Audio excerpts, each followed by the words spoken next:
Hi, everybody. You know what? I'm calling it right now.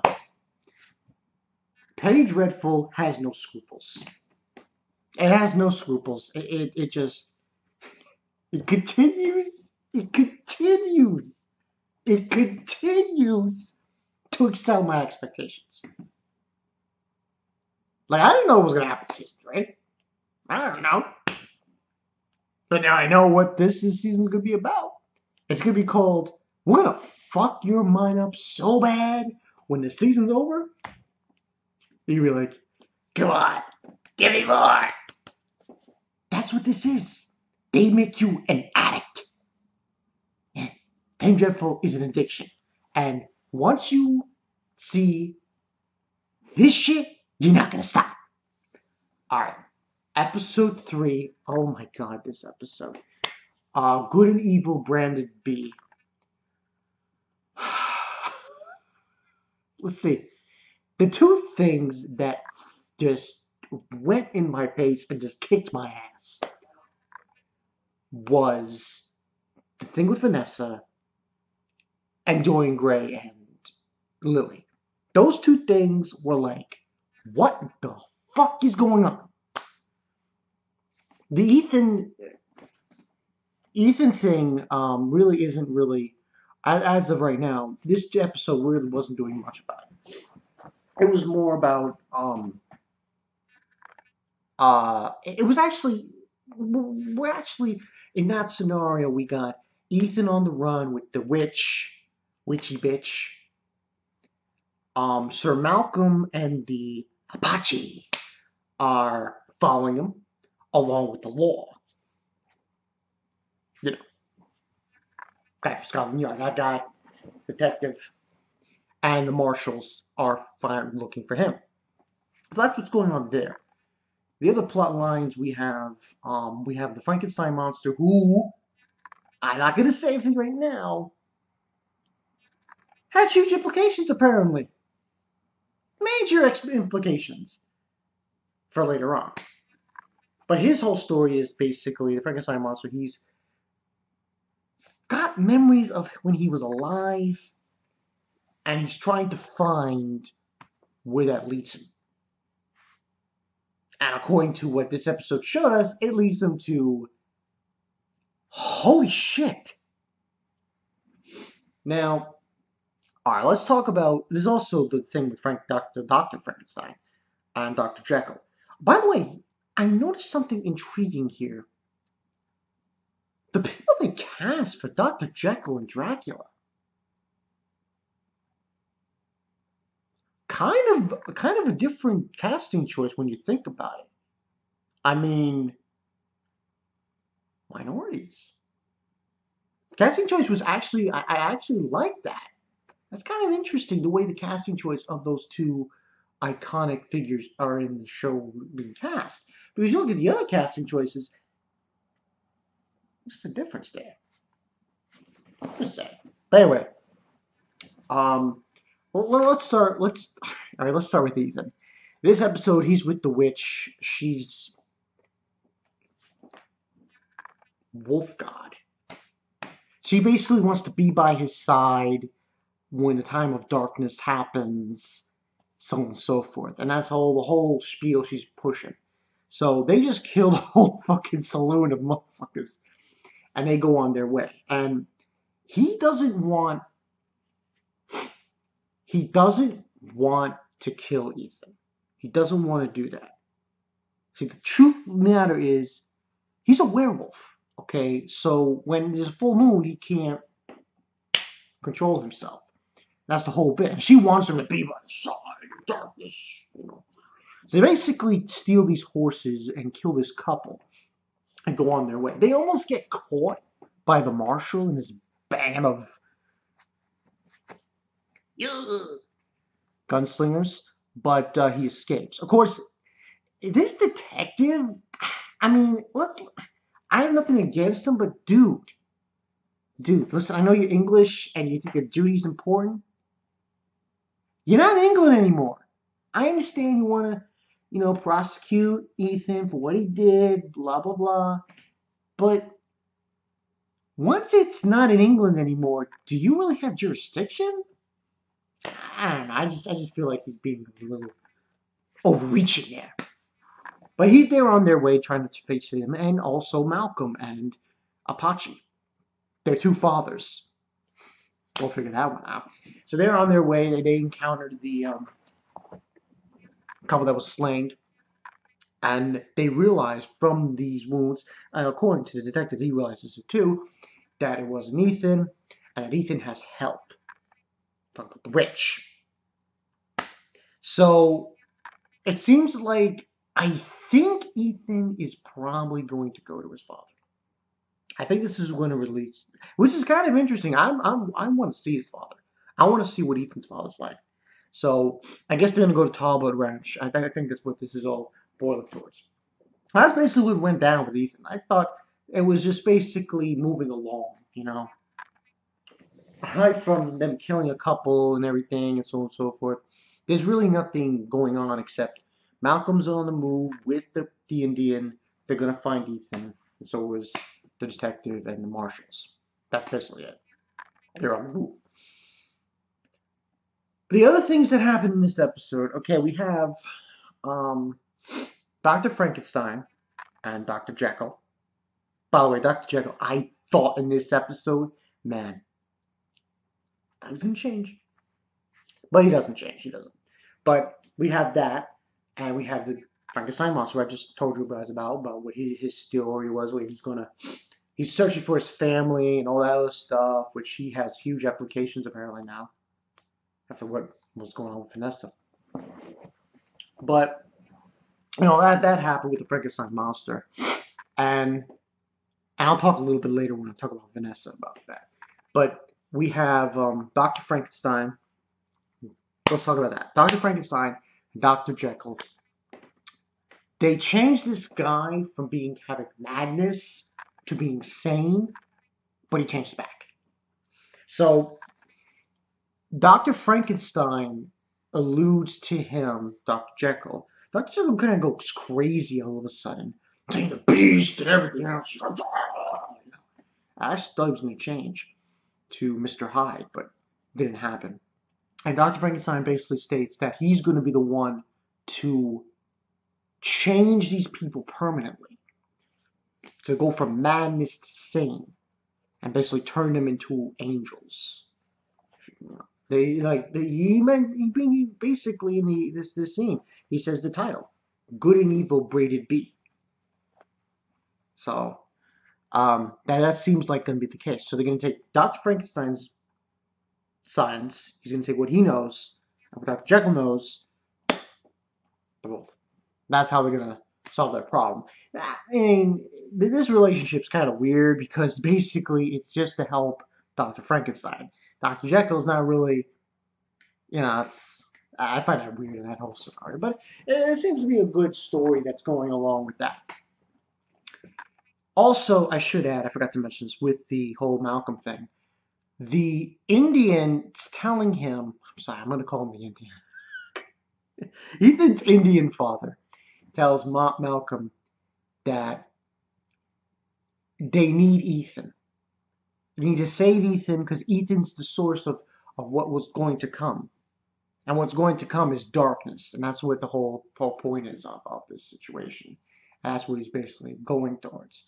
Which I found interesting in this episode to bring up.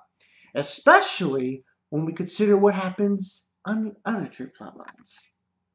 Vanessa's and Dorian Gray. Oh, wait, no, Dorian Gray, Lily, and their little pet. Yeah, this was really crazy. So let's talk about Lily for a sec. Lily, with the girl they saved, is now with them, and they're like consoling at a restaurant, like kind of like a cafe.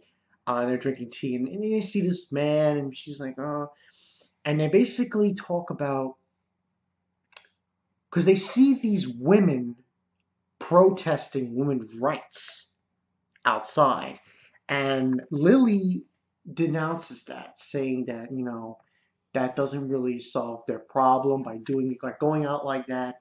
They're just attracting attention to you in public, and she states how, you need to bring people together and to start a war. That's what is going on here. They want to start a war. Dorian, Lily, and their friend. Like, geez. So what happens is Dorian, he gets the guy who, I guess, raped the girl, and they kill him.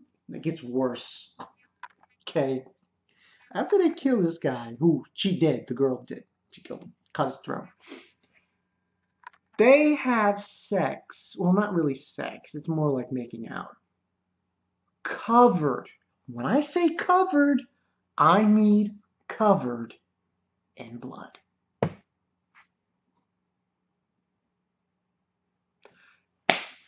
I have no words for that.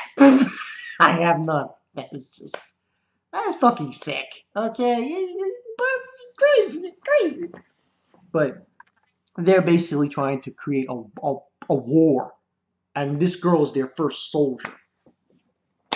I mean, I'm giving this episode gets a 5 out of 5. This scene also, it was insane. This whole series is insane. And it just keeps you wanting more. So, last thing that happened in this episode. Vanessa. Oh my god. This is just balls. Her situation is absolute shit. It's complete shit.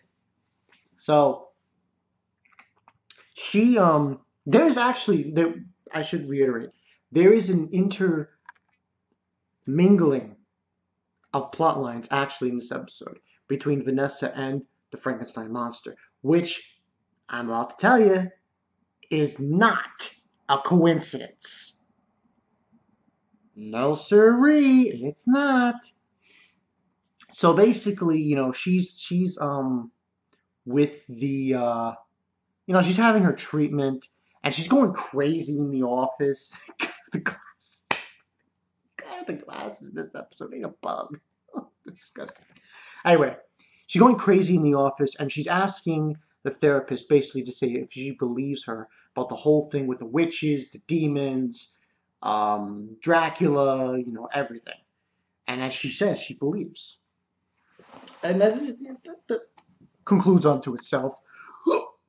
And eventually, the rest of the episode, we have, okay, she does go out with Dracula. But what ends up happening is they go to this, I guess it's in England, and there's this weird part of town, it's like Chinatown, and they go to a fun house. Well, the mirrors thing. She gets confronted by one of the familiars from, and the minion of Dracula basically stating to her when she was in a specific room when she first encountered the master. This is a mirror room, by the way. You know the funhouse mirror rooms? And he then, after saying that, she says a few words to him and he gets sent back. It's creepy because he falls to the ground and crawls. I was like, yo. So that happens. Now, the next part is when, the Dracula ex-scientist, he encounters her, they're eating at a restaurant, and she has to leave, and she says, I'm sorry, and everything else. And he just crushes a teacup. That's how pissed he is. Guess what happens to that? Remember that familiar to talk to Vanessa? None of you liked him, did you? Ah, 'cause he's dead. Next scene. He's like, why did you fucking kill the guy fucking on the side of the warehouse, that warehouse they were at. And he tells them to feed. Oh shit. They all run after that guy and start eating him. That was not like regular vampire, suck the blood. No, that was eating. They were eating him alive. And then we got another scene with the four guys, like I told you, we get eats a bug. And then Vanessa, because of this encounter with the familiar, wants to find out about her memories back when she was in a clinic. Oh, I think it was an insane asylum or something. This was back. It was a long time ago. I think this actually happened during the time before season one. And she wants to know, memories behind that. So the therapist hypnotizes her. The therapist actually said not to do this, but Vanessa insisted on doing it. So they do it, and she examines she says, "What do you see in the room? There's a bed, there's a chair, there's lamps, it's padded all around, there's a steel door." And she says that people come in, that orderly comes in here and there to bring her food and whatnot. Somebody comes into the room to bring her food. Take a wild fucking guess who it is. It's the Frankenstein monster when he was human.